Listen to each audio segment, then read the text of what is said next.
Morning again, ninth grade. This is a video slideshow for Wednesday morning. We're going to go over to Egypt. I'll show you a map where we move from the three. This is the third place we're looking at. Actually, the fourth when you include Crete. And we'll have to take at least 2 days over Egypt. I'd like to go a little slower, spend a little longer. There's lots of things to look at. Okay, just so you know where we are on the earth. We started here looking at the Harappan culture of India, ancient India, the Indus Valley. And then we moved over to here, to Mesopotamia, in the middle, what's considered now the Middle East, Iraq, Iran. And now we're moving a little further west. This is east to west. If you keep going here, you find Europe, Italy, Spain, England, and you go across the Atlantic to the United States. So we have actually been going, we didn't look at China yet, but we've been going from the Indus Valley, India, Pakistan, to the Middle East, Iraq, Iran, and now to Egypt. First, of course, we started in Crete, which is in the Mediterranean up here. We looked at that island. But today we're going to start with Egypt. And as I say, I'd like to take 2 days over this. I'd like to take longer, but let's do 2 days. This slide shows you the top of a burial chamber. In the background you can see a pyramid, but I'd like to focus on this little building. It's a burial chamber, and this is all you would see above the ground because everything is underground. Here's a doorway. So here's a diagram of it. This is what we saw, a little bit of what's left of the building, but the whole thing is created to provide a surface, something on the surface of the earth that indicates that down underneath the earth, dug into the bedrock of the earth, is a burial chamber. So it's a kind of a tomb, a burial chamber, where someone important who dies can have their body preserved. So we're going to talk about this whole business with the Egyptians, with their mummification of their bodies, the preserving of the body, and the creating of a building for that person with a doorway, in order to have a relationship with the dead person. So this whole thing is solid. It's a building, but you can see it's filled up with rubble and rocks. There's no way to get in. And then the doorway here, it looks like a doorway, is actually, it's called a false door. So no one can go through that. But the family members and the descendants can go to this doorway and speak to the dead person, say a prayer for the dead person, leave a little offering. But the doorway itself is not for the living. It's a doorway for the dead, for those that have passed away, because they can travel through solid rock, according to the Egyptian way of thinking. So this building, let me just go back. This building is called a mastaba, M-A-S-T-A-B-A, if you'd like to know how to spell it, mastaba. And it's an Arabic word which means bench, like a seat. So it's just a low building, which actually has no function. It has no inside. The doorway, it looks like you can go inside, but you can't. It's solid inside. And this doorway is a place where the spirit of the person who's buried in here could come out. in their mind and meet the people standing here who are making a prayer or an offering or asking of guidance from their ancestor. And it's important to know this because from the most ancient times in Egypt, the Egyptian people were fascinated, interested in the afterlife, in what happens when you die, what happens after you die. And so much of their artwork is done in relationship to this. So much of the artwork that we have that we can see in museums that's left over, that's survived, was placed in tombs or was placed for the dead. And in a way, not to be seen by the living, it was to be seen, so to speak, by the dead. So this is the most ancient example of this, and this is how it began, what later will develop, as you can see up here, into the famous Egyptian pyramids. Now the first Egyptian pyramid, after the mastaba, that building we just looked at, comes the Egyptian, what's called the step pyramid. Here are some people sitting down here to give you a sense of scale.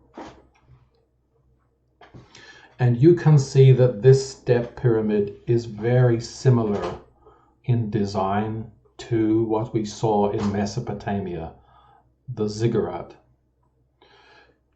In Mesopotamia, they built this ziggurat temple in order to be able to have a staircase that went up to the top, and here would be a temple at the top to worship the gods of the sky. In Egypt, that is not at all the case. Even though the outside of the building with these steps and this sense of a staircase disappearing into the heavens, it was never the Egyptians' idea to go to the top. This pyramid is like the mastaba I just showed you. It is placed on the earth, and underneath, deep inside, deep in the ground, is a burial chamber for the king or the pharaoh. So this is so nice, so interesting to see these two cultures at the same time nearby each other, the Mesopotamian culture and the Egyptian culture, but with a completely different idea of why to build a pyramid. The Mesopotamians build it so they can climb up into the heavens and be near their gods. The Egyptians build it as a monument over the top of a burial chamber. Totally different idea. Similar outside shape, but totally different idea. This same pyramid from another angle, and shows you a little bit of the whole complex of buildings that was around it. And I think this one shows you a kind of a reconstruction, a diagram. Here is the step pyramid, and here are so it's surrounded by walls, protected, and all the different things, the different buildings, the different activity that would take place were there to provide for the preparation, and then after the pharaoh had died and his body was mummified and placed into the tomb, to continue to look after him in a way. Because the pharaoh in the mind of the Egyptians was the protector of the people, and he would continue to protect them and look after his people even after he was had died and had gone into the afterlife. So this whole complex is built up during the pharaoh's life, so that when he dies, that he will can continue to look after his people. This whole complex and pyramid is built for the pharaoh Zoser. You can see how his name is spelled up here, Djoser. This pyramid is in a place in Egypt called Saqqara with two letters Q there. This is a sculpture of that pharaoh, Zoser. And it's good to stop for a moment and just look at this to see the kind of character that he was. To notice the Egyptian headdress, the style of this, the beard, the shape and style of the face, and the way he is shown as having a very strong face, strong chin, a very open forehead and far-gazing eyes. The headdress, you can see this part of the headdress comes around and creates a kind of a space for around the ear, like you would put your hand up to your ear to cup your ear to hear better. This headdress makes his hearing better. This part of the headdress up here gives an impression of something you might also see on an animal, horns above the head. Also, there's something, perhaps you could see there's something in here like the hood of a cobra. When a cobra raises up, when it's getting ready to strike, it raises up and its hood expands. So you can see something like that as well in this, the headdress that they've made. This is carved in stone, but it looks like it's an imitation in stone of how a real headdress would be out of material, and the way it folds here and the way they cultivated that. Now, most people know about the famous pyramids in Giza, the Egyptian pyramids, and we'll look at those in a moment, but many people don't realize that it took a long time to make these pyramids. So we saw to come to the idea of this perfect pyramid. And the first one, as I said, was the one we just saw, the step pyramid. The second pyramid in this process of developing the pyramids was this one called a bent pyramid. So this is not an effect of the camera. This is actually bent. The angle starts here this way and then changes and goes to there. But it's important to see this because what you see is a change in the idea of the Egyptian people. They didn't need the steps anymore. They didn't want these steps going up. They wanted something smooth and geometrical. And you can see on this slide that it shows you the stones, the blocks underneath, and a finer, smoother layer of stone on the outside. So they built it with these blocks, and then they've encased it in this smooth and polished stone. So this is a second very important step, and we see the Egyptians working over hundreds and hundreds of years trying to perfect something. They wanted to make the most beautiful, perfect geometrical shape, and they wanted to make it smooth. When this was new, this casing would have been white, shining white. And you have to imagine that with this desert environment of Egypt, with the hot climate and the blue sky and the intense sun, and then making this gigantic crystal kind of form in beautiful white stone. So it's important as we see this process to know the Egyptians are thinking about something. They're trying to make something with the technology they have available, with stone and simple stone tools, to make as best as they can this perfect geometrical form. And then we come to these very famous, huge, gigantic pyramids, which are near to, they're in Giza, which is near Cairo, the big city in Egypt. So these three very famous, enormous pyramids, solid stone, absolutely solid, apart from some tiny little chambers inside. And you can see that these ones are, you see the rough stone of these, but up the top of this one, you can see, if you see the line here where the stone has broken away, this is the same casing of polished white limestone I was telling you about.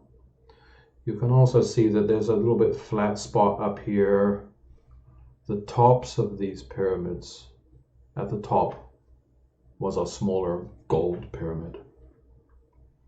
So you have to imagine these things in this amazing, strong desert environment. Perfect straight lines, perfect geometry, and shining clear white.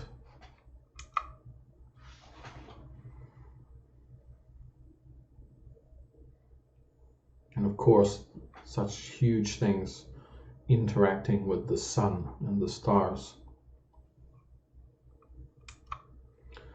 Here is an artist's impression of how it may have been experienced. So you can see he's put this bright light here where the sun is hitting the top of that pyramid. Here you see he's done it in white, but this would be gold. These golden pyramids on the top. And then the way that the sun hitting this sends out an incredible, through reflection, a beam of light. And this painting also helps us to understand something, that the pyramid shape, which comes down here to the ground, made in stone, is the earthly version of another pyramid, upside down pyramid, in the sky. So the pyramid shape, the pyramid form, there is what we see as a thing built in stone, and then there is what it did every day, catching and reflecting the sun. And then there is also what it symbolized. So the Egyptian society is based on the one great leader, the pharaoh, who has all of the people of Egypt under his care, underneath him. And the further you go away from him, the more people there are in the society, all the way down to the millions of farmers plowing the earth and growing grain, and up through the closer to the pharaoh, his aides and viziers and his family, the royal family. And then in Egypt, the pharaoh is considered to be a god. He is the youngest god. He is the son, S-O-N, the son of Osiris and Isis. And so when he's at the top of this pyramid of the people, he is also part God. And he is also part, because he's part human, part God, he's part of this pyramid, but he's also the contact point, if you like, of this pyramid, of all the huge realm of the gods, coming down through Isis and Osiris to Horus, and then the pharaoh. So the pharaoh is considered to be the pharaoh of the people. He's also considered to be Horus of the gods. And so this pyramid shape, it has so many aspects to it, and the one aspect is this symbolic picture of their society and their society on earth in relationship to the society of the gods, let's say. Here is a satellite image looking down on the three pyramids there. And I include this to help you see how perfect they are.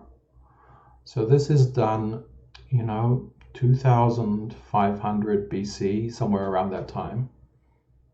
with very, very simple, primitive technology, no satellites for sure, no laser levels. How was it possible for them to get these things to be so straight?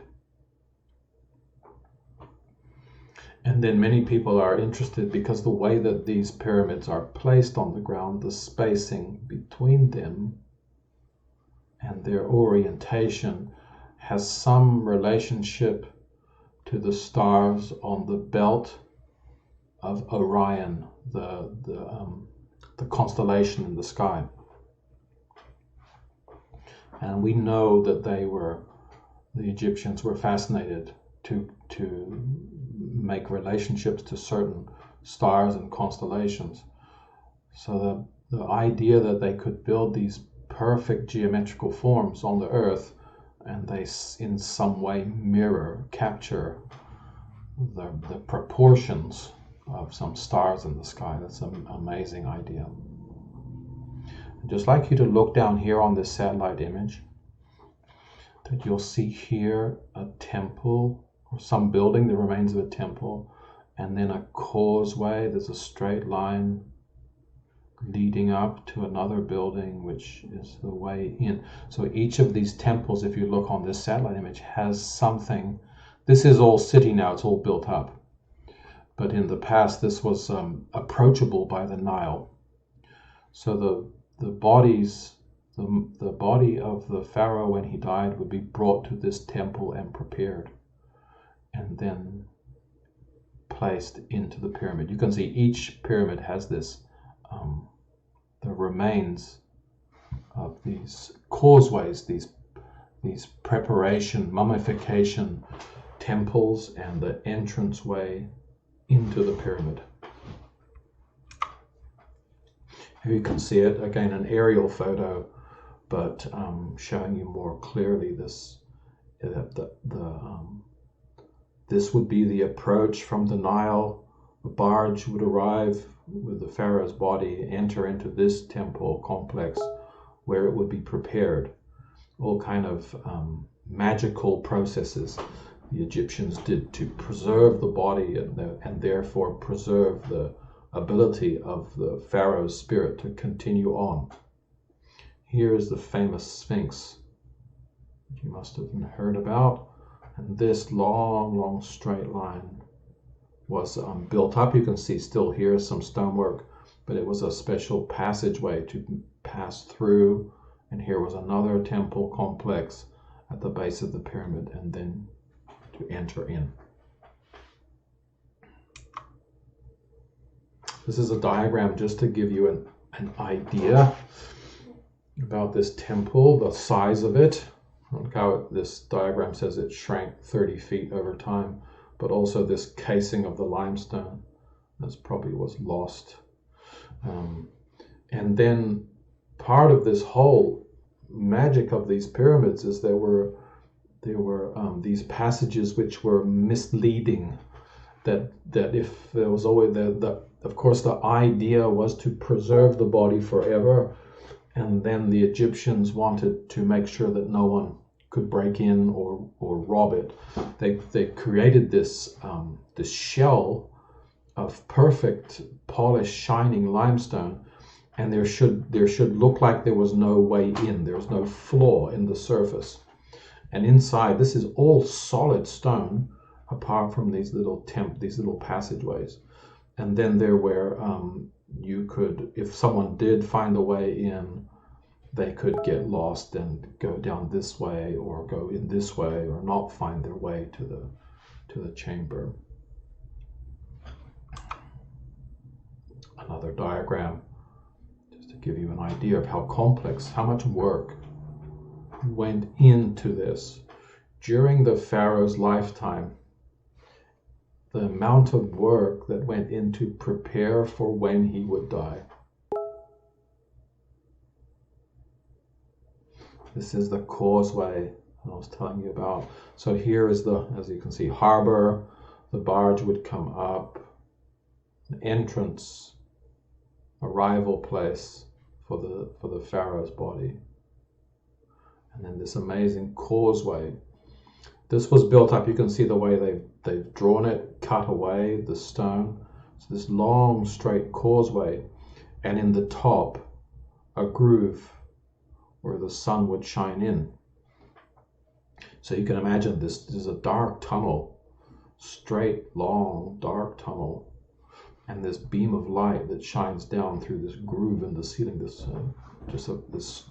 straightness. The Egyptians just absolutely loved geometry and the straightness, and they show that here with this very straight, long tunnel with this beam of light coming down through the ceiling, showing the way into that temple and into the pyramid. Very famous figure, I'm sure you know about this, the Sphinx, and there it is in relationship to the pyramid.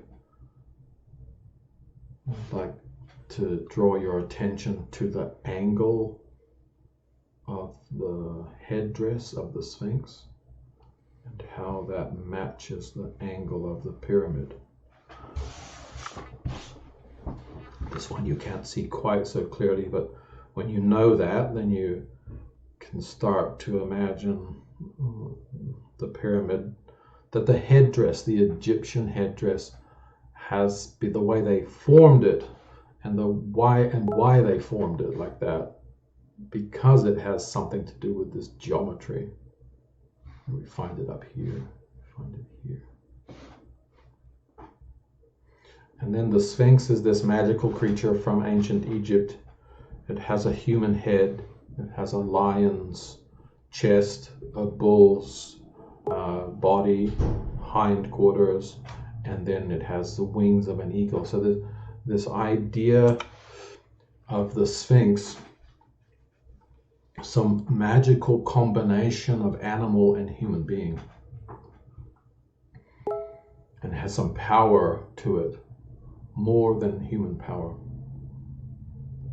Now this Sphinx is carved from natural stone, so they carved it. There was a stone outcropping here, and they've carved it. You can see how the stone is weathered away, and over time how it's changed and been patched and repaired. It's very, very hard to date it because it's carved out of a piece of natural stone. So it could well be that the Sphinx is actually older than the pyramids, and may well be one of the most ancient Egyptian ideas, representations of this powerful creature, more than human but more than human. Now we know from later on, when you hear the story from Oedipus Rex, they have a Sphinx in Greek times, but in the Greek times it was not a very valued creature. It was despised. So something changed between Egypt and Greece, and Egyptian people and Greek people, where the Egyptians revered the Sphinx. The Greek considered the Sphinx to be a kind of a monster. And in the story of Oedipus Rex, Oedipus is traveling through the mountains and meets the Sphinx, and the Sphinx asks a riddle. And you may remember this riddle from your earlier days. But the riddle goes something like this. What creature with one breath sometimes goes about on all fours, sometimes on two, and sometimes on three legs, and is at its best when it goes about on the least? So this is a riddle about the human being going about on all fours, that's the baby crawling. Going about on two legs, that's when it stands up. And then going about on three legs, that's an older person with a walking stick. And the question of the riddle, what creature is this, and when is it at its best? So the human being, the riddle says the human being is at its best when it's going about on two. So that means when it's standing upright. And of course, in the Greek myth, the Greek story, Oedipus answers the question correctly, and the Sphinx is so upset she throws herself off of the mountain. It's another view of that. And the Sphinx idea The idea of the Sphinx is throughout Egypt and throughout Egyptian art. So here you find these goat-headed kind of sphinxes with the human beings underneath their chin. And if you have a bit of this idea from the riddle, that the answer to the riddle is the human being, and the human being is its best when it's standing upright. And you can see how all these Sphinx carvings are supporting this idea about the human being being upright. Behind here you see the part of an Egyptian temple with the columns. And of course columns were invented all around the world, but very strongly and definitively invented by the Egyptian people. This idea of something which stands up and is upright and supports the roof of the temple is connected to this idea of the human being being upright. There's another type of this type of sphinx it's horizontal, its body is horizontal. You can see that one on the side here, but it supports the human being to be upright. It stands behind the human being, allowing the human being to stand up. Now I want to continue a bit further. You probably remember this judgment of the dead. So as I mentioned earlier, with so many of the artifacts that we have left over from Egypt were related to the whole process of death and the afterlife, which fascinated the Egyptian people. And this is the image that every Egyptian had of what happens when you die. Now this slide is a little cut off. Here is a weighing scale, and over on this side you can just see it there. On there would be placed the person's heart, and on this side of the scale is placed a feather, and this feather is called Ma'at, and that means the feather of truth. So every human being, when they die and pass over, has this moment where their heart is weighed against the feather of truth. Here is Anubis, the jackal god. He is doing the weighing.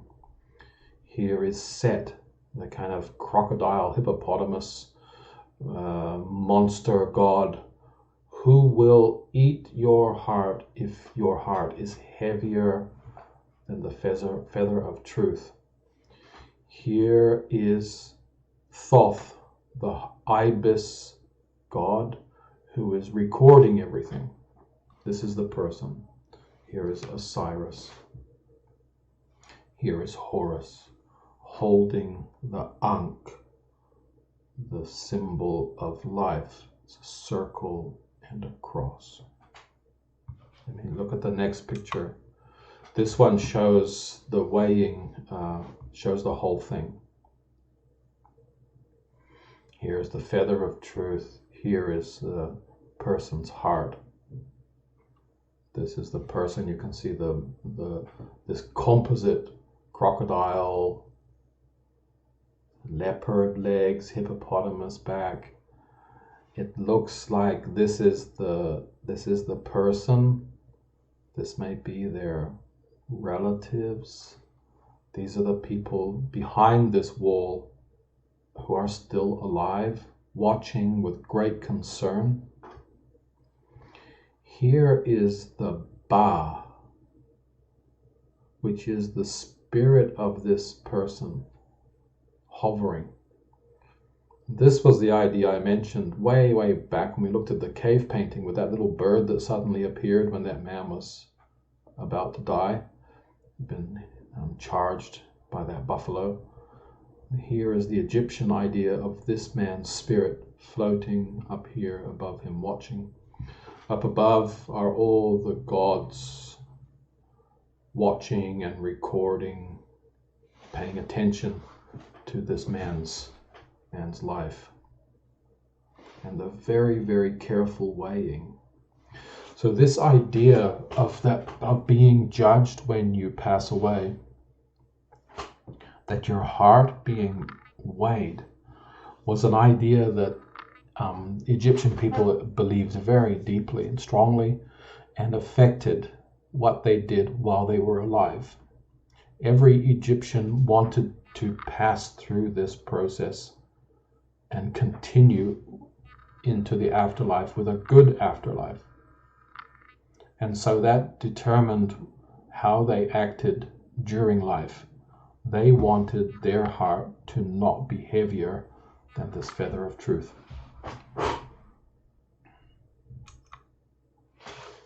This is the tomb of this very famous boy king, the boy pharaoh Tutankhamun, and it shows the sarcophagus, the stone burial chamber. Inside the burial chamber, he has his body's inside this sarcophagus, this thing which is carved to look like him. His body is placed inside that.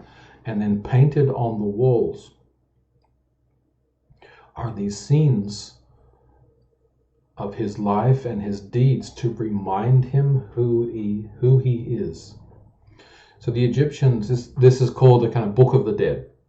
So for the Egyptians, they believed that after you died, you would wake up, you would come awake, but you may have forgotten some things, and you may have forgotten what to do once you were in the afterlife. So these paintings were kind of a book of the dead. They were kind of instructions, so you knew what to do.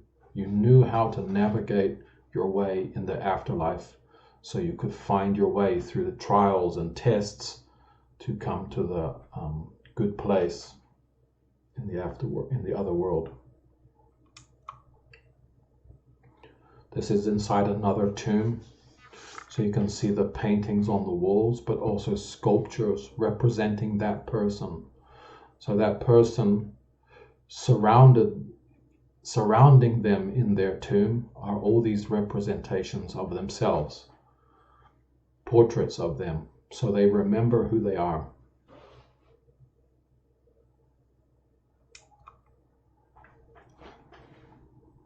There are many examples of artwork from the Egyptian time that give us this beautiful pictures, beautiful windows into the ideas of the Egyptian people.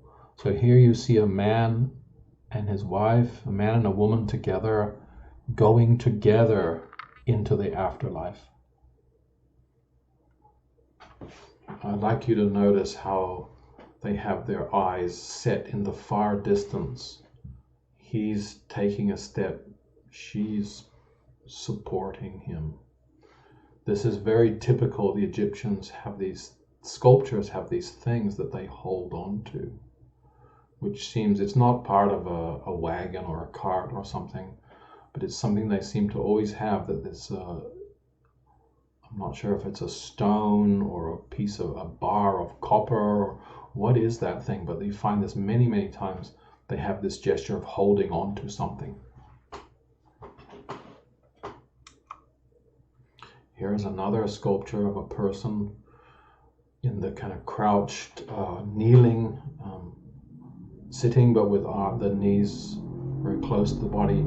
It looks like it's wrapped with something, and then, excuse me, and then of course covered with all these hieroglyphics.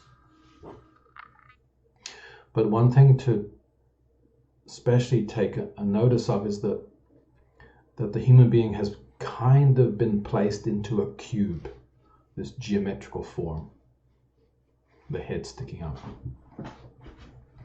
And then the second thing to pay attention to is there are no parts sticking out that can break off. So the Egyptians try to make their sculptures that they won't break. they wanted this representation to last forever and support the person in the afterlife forever. And so they do things very solid. They choose really hard rock to carve. They keep the hands and the face and everything very smooth and compact, so that there's a good chance it will last for a very, very long time and be a help to that person who is going into the world of eternity in a way. This is a beautiful example, a kind of a Russian doll idea of all the layers around the mummified body, the body of the person who passed away. And then these all fit into each other like a Russian doll. The mummified body's inside, and then this first layer, and then this second layer carved in wood and painted in the third layer, and then this would have been placed inside a stone sarcophagus, and then that would have been placed inside the tomb, and then the tomb is sealed, the solid rock sealed to last forever. You can see how the Egyptians really like to make things beautiful, to the gold and the paint and the decoration and the headdress. I'd like to draw your attention especially to here. If you look on the front of her waist, can you see these wings? Wings, wings. And then you see a female figure here kneeling with her arms out. Her arms out. So this is a representation of a goddess, and the goddess also has the same name as that feather of truth, Ma'at. This is spelled M-A-A-T, Ma'at. So this feather and this female goddess, Ma'at, are one and the same thing. And here she is placed over the waist of this figure as a kind of a protective or blessing gesture, with these wings outspread. And it's quite remarkable that they've done this 3 times. So I'll say more about Ma'at tomorrow, but I just wanted to make sure you see that, to see all the hieroglyphics, the writing on all of these tombs. Here on this inside one are some scenes, over and over again, the same scenes. It looks like this woman greeting the god. Scenes running the other way on this, on the outside of the sarcophagus here. Connected with this concern for the afterlife was the Egyptian idea that they would need the same things in the afterlife that they needed here. So they would make little wooden models or clay models of people making the things that they needed in the afterlife. So here, for example, are people making bread, so that that person would, in the afterlife, would have a supply of bread. Some other people working. So these are little tiny models that are placed in the tomb with the person, so that these people would be working for that person. So 9th grade, once again, please go through the slideshow. Perhaps you go through it all at once just to see the whole thing, and then go back and pause it so you can do sketches, take some notes. I would really like you to do one larger drawing that has a pyramid in the background and the Sphinx in the front. So you'll be able to capture 2 things at once, the Sphinx, the head of the Sphinx, and the pyramid in the background, and that you can see that relationship between the two. These 2 things are connected. And then, as well as that, a little bit more detail, go into this judgment of the dead, that weighing of the heart, if you could, because they are very beautiful images, and they show, it's nice to be able to draw some of the different Greek gods that are shown in there, Anubis and Thoth and Set. So if you could do that, So that yeah, so sketches, notes as per usual, and then a larger one of the pyramid and sphinx, and a larger or more detailed one of the weighing of the heart after death. So as I say, we'll do a second Egyptian slideshow tomorrow, and I'll also find some quotes for you. If you go to your portal, you'll see I've put up the code of Hammurabi and another code as well from the Mesopotamian people, so you can find those. Great, thank you.